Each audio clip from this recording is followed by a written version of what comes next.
அன்றைக்கி ஃபுல்லாக மழைங்க. அப்புறம் ஸ்கூல்லாம் லீவ் விட்டாச்சு. சரி குழந்தைக்கு அப்படியே காலையிலேயே குளிக்க வச்சு ரெடி பண்ணி விட்டுட்டேன்.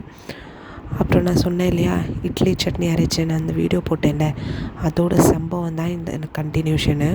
இப்போ பாருங்கள், இந்த சட்னிக்கு என்ன ஆச்சுன்னு நான் சொல்கிறேன் உங்களுக்கு.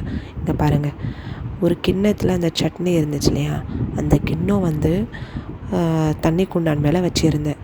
இவர் தண்ணி கேட்டார். அதனால என் பையன்கிட்ட சொன்னேன், தண்ணி எடுத்துகிட்டு வாடாமுண்டு அப்பாக்குன்னு. அவன் அப்படியே போய் அந்த கிண்ணத்தோட மூடியை பிடிச்சி இழுத்துட்டான்.